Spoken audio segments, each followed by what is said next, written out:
I don't know how much I'm gonna be able to take of this. I just don't. I don't at all.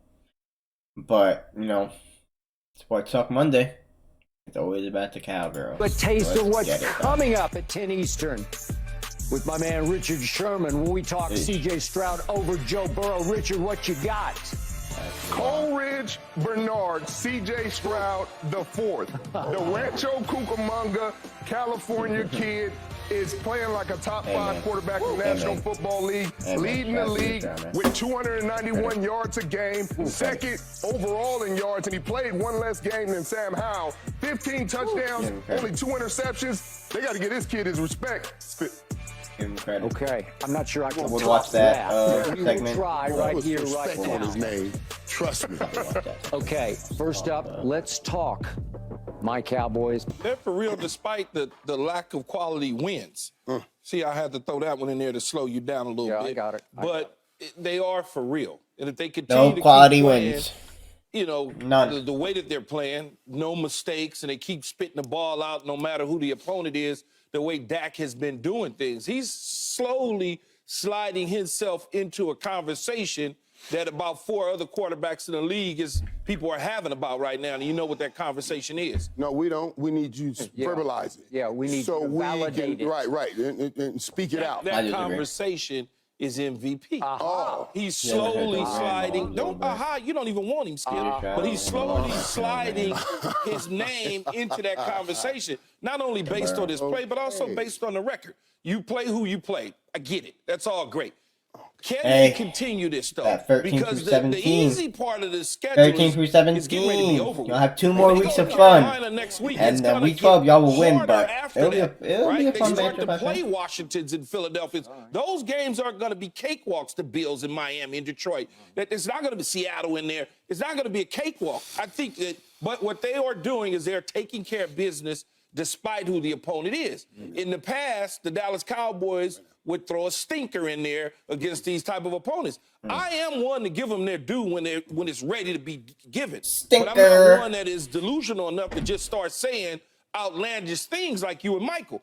I want to make sure that they are doing the right things to stay afloat. When you look at the schedule and the teams that they've beaten, the Giants twice. I mean, come on, man, stop. They beat the Jets. We see what that was last night against the Raiders. The Patriots, we saw what that was over in Germany. The Chargers, we saw what that was yesterday. And then clearly the Rams. Take nothing away from that. The 2 teams that they lost to, that was heavy.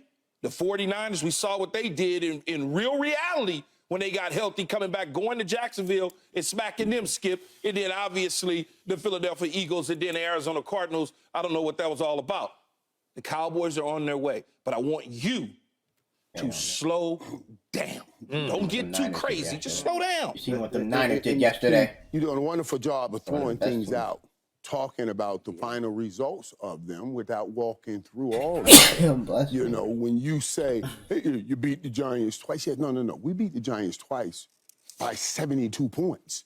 You see, we beat them by 72 points. 50-4-0 first half scores. There's a difference. And I know you will start this day talking about, well, this level of competition is competition. This is the NFL. This is the NFL. Agreed. Everybody is good. And everybody out here, let's stop it. Everybody's good. There is no bad. No, let's stop. And all of you who try to snatch glory from Cowboys Nation story by dropping things like, oh my God, it's like Alabama playing Chattanooga. No, it's not. We don't have any Chattanooga. We don't have any garbage teams in the National Football League. Let me tell you what's most important, and don't let people like Key slide you by the reality of life. Everything gives us information. Why are we playing games every week? We're gathering information so we can try to see the amount of determination and motivation each team has to reach its ultimate destination. And what we're seeing right now, we watched it. We watched the Dallas Cowboys lose to Philadelphia.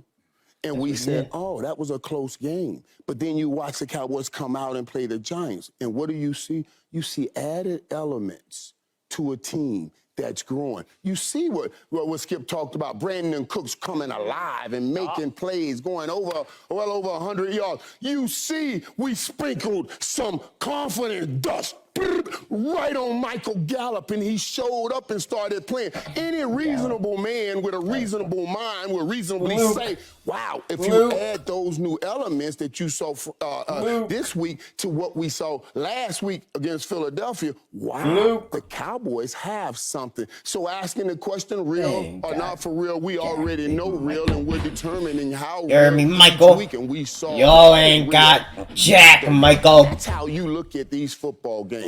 Class is in session. All right. Thank you, Clearly, Michael Irvin. y'all didn't hear what I said, but okay. Michael. I'm just saying, class is in session. Okay, Keyshawn Johnson, back to you.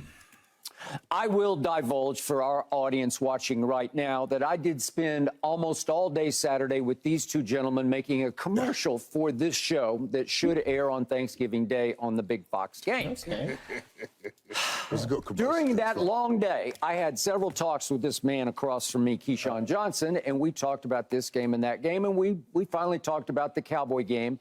And Keyshawn just threw out trying to jab me a little bit. Is there any way they lose to the Giants? I don't know. So what I'm doing, I'm giving you this. I'm giving you the. When you threw it out, I had to actually realistically deal with the concept of could we blow the game to the Giants? Because we went to Arizona and lost to the Cardinals without Kyler Murray, obviously, with Josh Dobbs now making a name for himself up in Minnesota. But we lost to Arizona.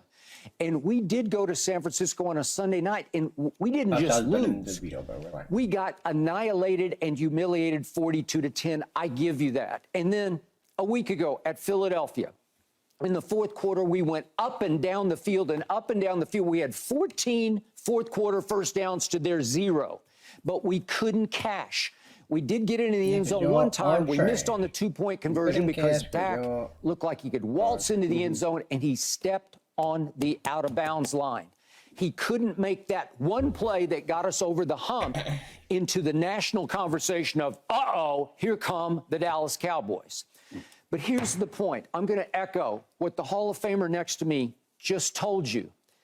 It is hard to beat an NFL team as badly as we beat this NFL team when it was at full strength on opening night at its place, 40-0, and then 49-17 yesterday. I'll give you the It's first game. the most combined points margin over a division opponent in Cowboy history. I'll give you the first. We crushed them. We stepped on their souls yesterday for a second time, and we can do that at home because, as I mentioned as I opened the show, we have now won 12 straight games at home. And check this out. By an average margin over 12 games of 38-16. That's been the average score of those 12 games. Now, think about that. We don't care. Cowgirl fans are delusional.